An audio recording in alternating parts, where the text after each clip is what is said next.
When ministers get together to talk about their churches, one of the questions is, what's in the DNA of your congregation? How are they with religious education? How are they with money? How are they in terms of relating to their ministers? What's their pattern? Do they have one? This sermon is not about that, but that kind of question has gotten me to thinking about what is in the DNA of policing. Because there can be things that are deep, deep, deep in the past of a congregation that affect the congregation's present without anyone even knowing consciously what it is that is affecting them. And so I'm wondering if there are things deep, deep, deep in the roots of policing that are affecting policing now. And I've been reading all this week, and the results are, in the words of Mary Daly, amazing. Which means you're in a maze, you can't find your way to think clearly about it, and then you read or think or learn something that takes you out of the maze, and you've just now been amazed. As I've been learning, I have been having a more compassionate perspective on people who are trying to be professional law enforcement folks as they deal with the demons in their DNA, and more horrified perspective as I see uncovered, really plain to see, the demons in the DNA of policing. In the early colonies in the 1600s, policing took three forms. One was the watch, the night watch. And these were people who were volunteers or conscripted or put on the night watch as a little punishment for some little crime that they did. And mostly people just slept through their watch, or they were drunk through their watch and therefore ineffectual. Another group was called the stick, and they were paid for-profit people who worked mostly for the rich, keeping them safe and keeping their property safe. The third is the constables, and the constables were paid through the fees for warrants they would serve. They were also supposed to do land surveying and making sure merchants were using fair weights and measures. Sometimes they had the job of supervising those miscreants on the watch. It was not until the 1830s that a centralized police department first emerged in Boston, and then in New York and all the major cities afterwards.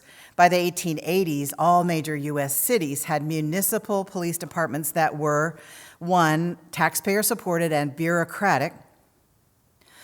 Two, they were full-time employees. Three, the departments had rules and procedures. And four, they were all accountable to a central authority. So cities were growing, and it's not easy to control drunkenness and prostitution when you're not in a little village.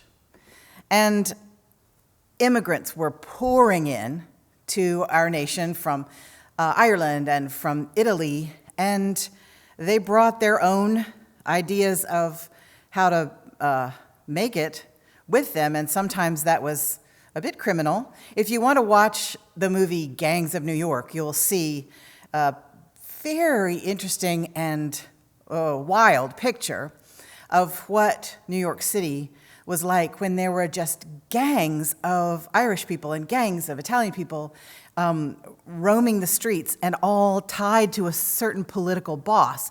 Now, in this time, it became the way things are, that the political bosses controlled the police, who all together controlled crime. And by controlled crime, I don't mean make it not happen. I mean they were the ones who were organizing the crime in the cities. Police work was framed as keeping good order.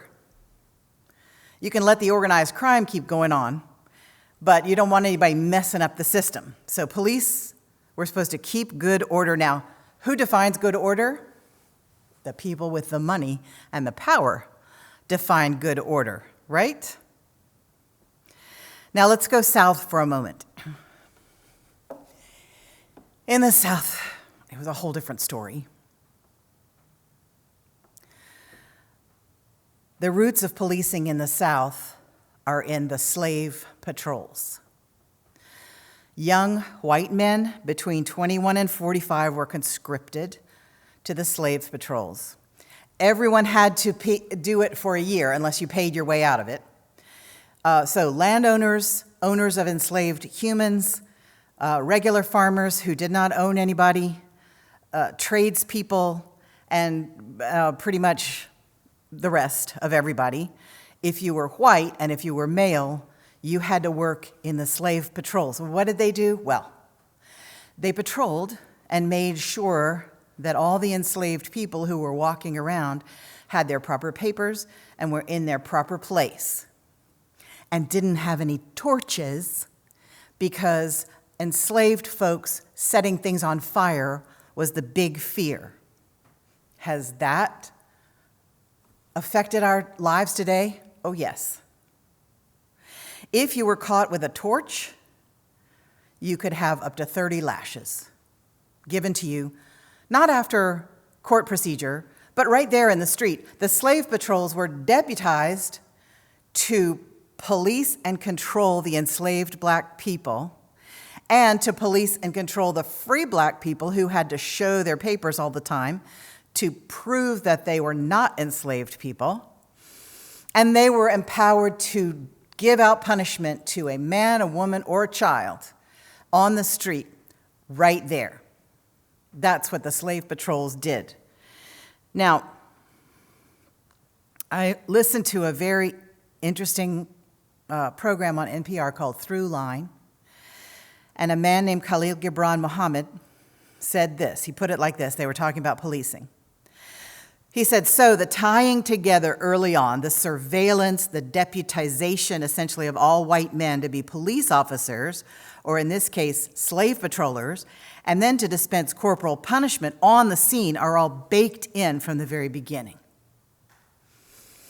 Baked in is another way of saying in the DNA, which is another way of saying it's systemic. In the South, these informal vigilante groups evolved into the KKK, who were policing and terrorizing black folks long after slavery ended into the 1920s. One magistrate wrote to Washington in the 20s and said, there is just Klan court here, that's all we have. Our system of justice is pretty fragile, and we have Klan justice and Klan court. And it got so bad and so violent, and the Klan got so out of control that in the 1920s, the federal government had to step in. Let's go back north again.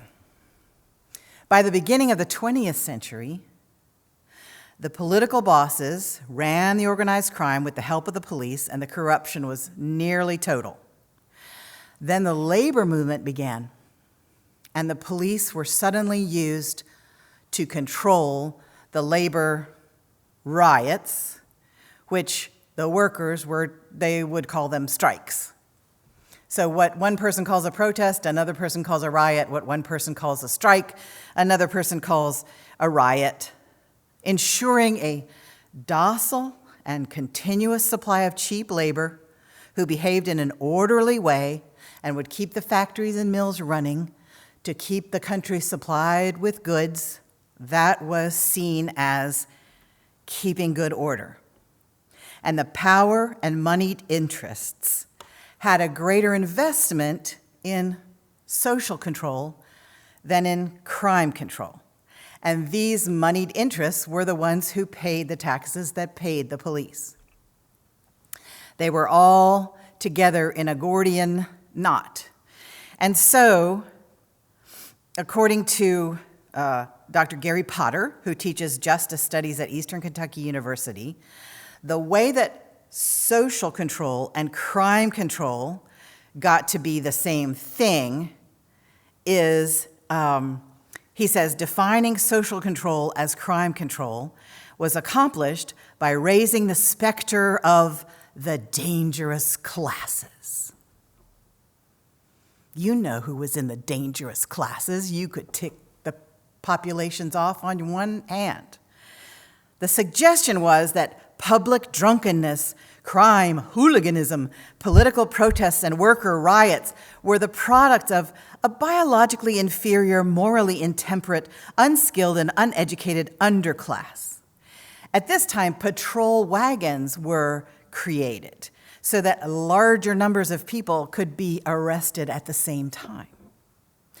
Alarm boxes were set up in the cities, and respectable white business folk, men, were given the keys to these alarm boxes so they could open the box and alert the police if they felt their property or person was not safe.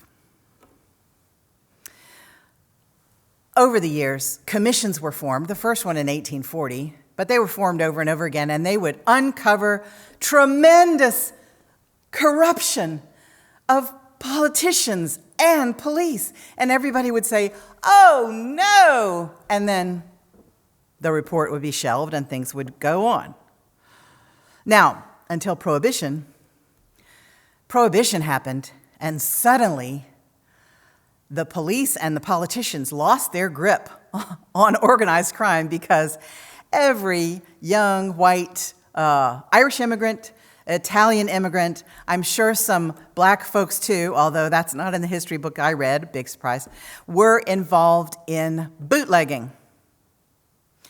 Now, bootlegging was a crime, and the police chased everybody for it, and the police couldn't be the ones who controlled bootlegging, and other big organized crime bosses emerged. In the 1950s, there was a push to professionalize police departments. A great big push, big textbooks were written on how to do this, and what they recommended was tightening up of the bureaucracy, more rules, more authority, and bigger police officers in military-like roles who would then control the rank-and-file police officers so as not to have so many complaints of police corruption and brutality, to try to make things better. But in order to make things better, they made things tighter and more authoritarian, and the rank and file didn't like that. So by the 60s, police unions were formed to resist the enforcement of the rules made by the upper-ups. And so the heavy hand of justice fell because, there is real crime. There was real crime, and they needed real policing. But somehow the heavy hand of the police department fell most heavily, sometimes almost exclusively heavily, on the Black, brown, and Native folks.